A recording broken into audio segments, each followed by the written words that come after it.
Hello বন্ধুরা, আজকের এই দারুণ মজার ক্লাসে তোমাদের সবাইকে অনেক অনেক আদর আর স্বাগত জানাচ্ছি। আমি তোমাদের শিক্ষিকা, আর আজ আমরা সংখ্যা এবং তাদের স্থানীয় মানের জাদুকরী দুনিয়ায় হারিয়ে যাব। বড় বড় সংখ্যা দেখে কি তোমরা ভয় পাও? একদম না, এগুলো নিয়ে খেলা করাটা কিন্তু ভীষণ মজার। চলো শুরু করি। শুরুতেই চলো একটা মজার জিনিস দেখি। আচ্ছা, এই যে সুন্দর পরিবেশবান্ধব গাড়িটা দেখছো, এর দামটা একটু খেয়াল করো তো। এখানে লেখা আছে ৩,১,২,৮,৪,১ টাকা। কিন্তু আমরা কি দোকানে গিয়ে বলি আমাকে ৩,১,২ টাকার জিনিস দিন? আহা, একদমই না। আমরা যদি সংখ্যার জায়গা বা স্থানীয় মানটা জানি, তাহলে চট করে বলে দিতে পারবো এর দাম আসলে ৩,১২,৮৪১ টাকা। ম্যাজিকের মতো, তাই না? তো আজকের ক্লাসে আমরা কি কি শিখব? খুব সংক্ষেপে বলে দিই। ১. বড় সংখ্যার জগৎ ঘুরে দেখব। ২. দেশীয় আর আন্তর্জাতিক রীতির মধ্যে বন্ধুত্ব করাব। ৩. কিভাবে সংখ্যাগুলোর মধ্যে তুলনা করতে হয় তা শিখব। আর ৪. সংখ্যা দিয়ে মজার সব প্যাটার্ন তৈরি করব। চলো আমাদের প্রথম টপিক বড় সংখ্যার জগৎ দিয়ে আজকের যাত্রা শুরু করি। প্রথমেই তোমাদের সাথে একদম নতুন একটা বন্ধুর পরিচয় করিয়ে দিই। ওর নাম হলো নিযুত। নামটা শুনতে একটু ভারী মনে হলেও ব্যাপারটা একদম সোজা। আমাদের দেশীয় নিয়মে নিযুত মানে হলো ঠিক ১০ লক্ষ। অর্থাৎ তোমার কাছে যদি ১০ লক্ষ টাকা থাকে, তুমি খুব সহজেই বলতে পারো আমার কাছে এক নিযুত টাকা আছে।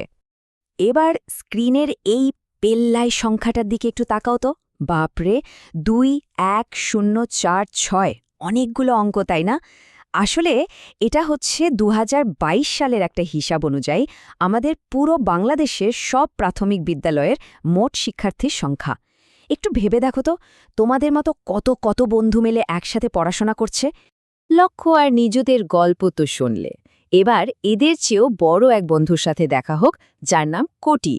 ১০ নিযুত এক জায়গায় করলে হয়ে যায় ১ কোটি। আর জানো, ১ লিখতে গিয়ে ডান পাশে গুনে গুনে ঠিক ৭টা শূন্য বসাতে হয়। একেবারে বিশাল ব্যাপার।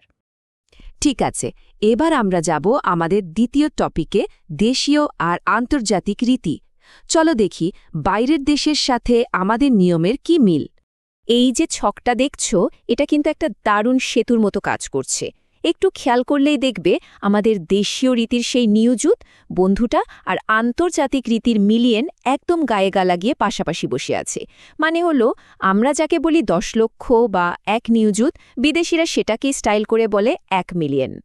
আচ্ছা, এত বিশাল বিশাল সংখ্যা কি এক নিঃশ্বাসে পড়া যায়? যায়। আর এর জন্য আমাদের কাছে একটা জাদুকরী অস্ত্র আছে, সেটা হলো কমা।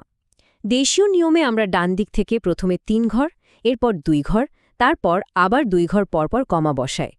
কিন্তু আন্তর্জাতিক নিয়মের ক্ষেত্রে ব্যাপারটা আরও সোজা। সবসময় ঠিক ৩ ঘর পরপর কমা বসাতে হয়।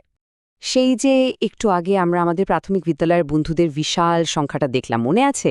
চলো ওখানেই কমা বসিয়ে দেখি জাদুটা কিভাবে কাজ করে। দেশীয় নিয়মে কমা বসালে সংখ্যাটা চোখের পলকে হয়ে যায় ২,১০,৪৬,০৯১ জন। দেখলে তো, কমা দিলে বড় থেকে বড় সংখ্যা পড়াও কতটা সহজ হয়ে যায়। এবার আমরা চলে এলাম আমাদের ৩ নম্বর টপিকে, সংখ্যার তুলনা আর সাজানো। চলো এবার আমরা একটু গোয়েন্দাগিরি করি। কোন সংখ্যাটা বড় আর কোনটা ছোট, এটা বের করার দুটো খুব সোজা নিয়ম আছে। স্টেপ 1, প্রথমেই সংখ্যাগুলোর মোট অঙ্ক বা ডিজিট গুনে ফেলবে। যার অঙ্ক বেশি সেই বড়। আর স্টেপ 2, যদি দেখো দুই দিকেই অঙ্ক সমান, তখন কি করবে? তখন একদম বাম দিকের অঙ্কগুলো মেলাতে শুরু করবে। যেটা বড় সেটাই জয়ী। চলো একটা ছোট্ট উদাহরণ দিই। ধরো রতন তার বাবার সাথে সাইকেল কিনতে দোকানে গেল।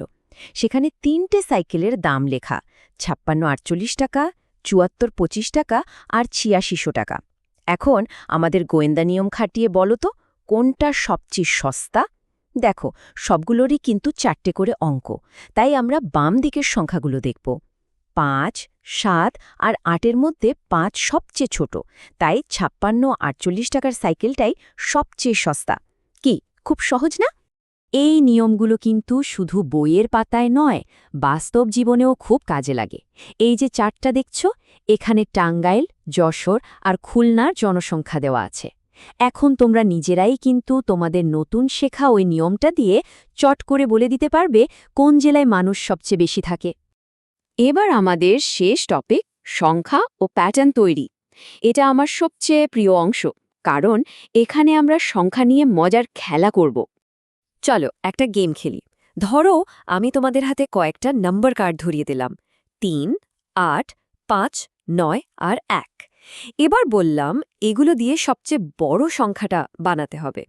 ট্রিকটা হলো সবচেয়ে বড় অঙ্কটাকে সবার আগে বসাবে, তারপর আস্তে আস্তে ছোটগুলোর দিকে যাবে। তাহলেই আমরা পেয়ে যাব আমাদের কাঙ্ক্ষিত সবচেয়ে বড় সংখ্যা ৯,৮৩১। তবে হ্যাঁ, সবচেয়ে ছোট সংখ্যা বানানোর সময় একটা ছোট্ট ভুল কিন্তু অনেকেই করে ফেলে। সেটা কি জানো? 0 বা 0কে কখনোই কোনো পূর্ণ সংখ্যার একদম শুরুতে বসানো যাবে না, কারণ শুরুতে 0 বসলে তার কোনো দামই থাকে না। তাই 0 যদি থাকে তাকে সবসময় আদর করে দ্বিতীয় জায়গায় বসাতে হয়। এটা কিন্তু একদম ভোলা যাবে না। আচ্ছা, এবার একটু স্ক্রিনের দিকে মনোযোগ দাও তো। দেখো এখানে লেখা 50, তারপর 45, তারপর 40। এরপর কি বসবে বলো তো? কেউ কি ধরতে পেরেছো এখানে আসল কাহিনীটা কি? ঠিক ধরেছ, এখানে প্রত্যেকটা সংখ্যা তার আগের সংখ্যার চেয়ে ঠিক 5 করে কমে যাচ্ছে। এটাই হলো সংখ্যার প্যাটার্ন বা লুকানো নকশা। সত্যি বলতে কি, গণিত হলো একসাথে বসে মজার কোনো ধাঁধা সমাধানের মতো।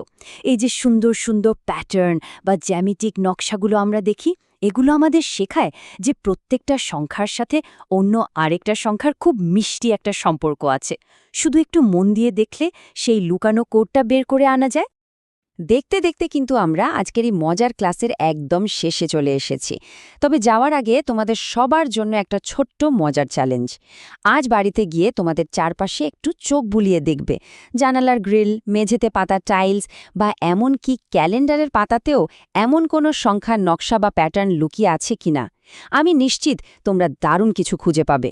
সবাই খুব ভালো থেকো আর এভাবেই আনন্দ নিয়ে গণিত শিখতে থেকো।